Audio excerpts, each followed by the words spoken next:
গণমাধ্যম আমাদের সংস্কার করার একটা প্রতিজ্ঞা আমরা করেছি, এটা ইন্টারিম গভর্নমেন্টের একটা কমিটমেন্ট।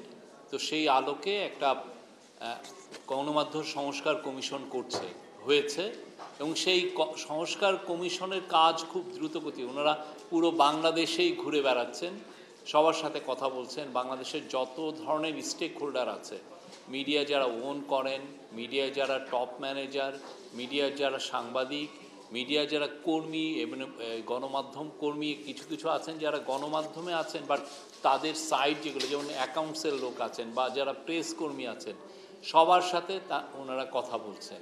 তো আমরা আশা করছি যে একটা খুবই ভালো একটা রিপোর্ট আমরা পাবো এবং রিপোর্ট পেলে সেটা নিয়ে আবার আমাদের মধ্যে ডিসকাশন হবে। আমরা আশা করব ঢাকা রিপোর্টার্স ইউনিটি যেখানে এটা হচ্ছে,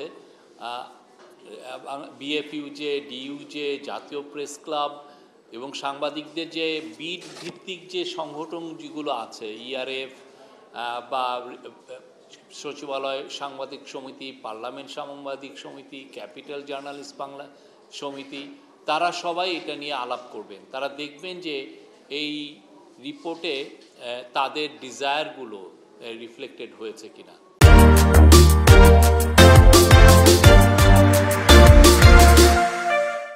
গণমাধ্যমের সংস্কার কেন আমরা করতে চাচ্ছি বা কেন এটা করার প্রয়োজনীয়তা হলো, এটার মূল কারণ হচ্ছে যে গণমাধ্যমকে গত 15 বছরে শেখ হাসিনার স্বৈরাচারী গভর্নমেন্ট ভয়ানকভাবে ইউজ করেছে। ইউজ কেমনে করেছে আপনারা জানেন। আমার কলিগই বলবো, আমরা যেহেতু ফরেন প্রেসে ছিলাম, তো উনি একটা খুবই ভালোভাবে একটা বর্ণনা দিলেন। বাট আমরা কিন্তু দেখেছি যে কিভাবে তারা গণমাধ্যমকে ইউজ করেছে। মূলত ছিল যে তারা, এবং এটা একটা এমন একটা ভাবে ইউজ করেছে যে বিদেশে একটা ক্যামোফ্লেজ, যে দেখো যখনই বিদেশিরা আসতেছে তাদের একটা স্ট্যান্ডার্ড টকিং পয়েন্ট ছিল যে দেখো 1000 প্রেস আছে, এখানে 10,000 ওয়েবসাইট আছে, এর চেয়ে থ্রাইভিং মিডিয়া ইন্ডাস্ট্রি পৃথিবীতে নাই। কিন্তু সমস্যাটা হচ্ছে যে তারা জানতো প্রত্যেককে তারা নিয়ন্ত্রণ করার মতো অ্যাবিলিটি তাদের ছিল। ডিজিএফআইয়ের একটা ফোন কল, এনএসআইয়ের একটা ফোন কল বা ডিবির একটা ফোন কল বা একটা মিনিস্টারের একটা ফোন কল এনাফ ছিল। অনেক আমরা গল্প শুনেছি কিভাবে তারা করেছে। এই জায়গাগুলো আমরা আজকে যে আমরা বলছি যে আমরা গণমাধ্যমের সংস্কার চাই, আমরা কেন চাই? এই যে আমাদের গণমাধ্যমের যে ফেইলুর হলো গত 15 বছর, সেটা আমাদের জানতে হবে। মানে এটা আমরা কেমনে জানবো? গভর্নমেন্ট কমিশন করে জানা যায়, কিন্তু সেক্ষেত্রে কি গভর্নমেন্ট কমিশন করলে এক ধরনের এই আমরা যে রিপোর্টগুলো করছি বা গভর্নমেন্টের রিপোর্টটা কতটা অথেন্টিক হয় সেটা নিয়ে একটা সমস্যা তৈরি, বা গভর্নমেন্টের ডিসিশনটা কতটা দুষ্ট চক্র দ্বারা ইনফ্লুয়েন্স হয় সে বিষয়ে আমরা চাই।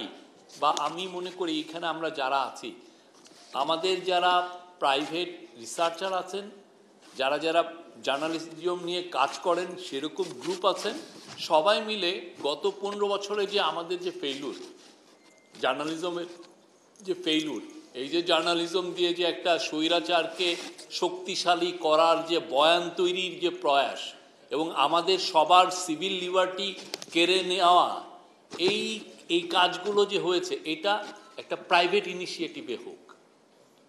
আমি বলছি যে উনি ফ্যাসিবাদী ছিলেন, আমি বলছি যে ওই সময়টা ফ্যাসিবে, কিন্তু এটা আমার তো বক্তৃতা হচ্ছে।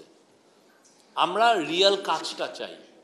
একটা লোক 15 বছর ধরে এডিটোরিয়াল লিখেছেন, আমরা জানি উনি ফ্যাসিবাদী ছিলেন, তো আমার কাজটা কি হবে? ওনার কাজটাকে পুরো 15 বছরে ওনার যতগুলো লেখা সবগুলোকে আমি কালেক্ট করি, আমি দেখাই যে ওনার ফেইলুরগুলো কোথায় হয়েছে।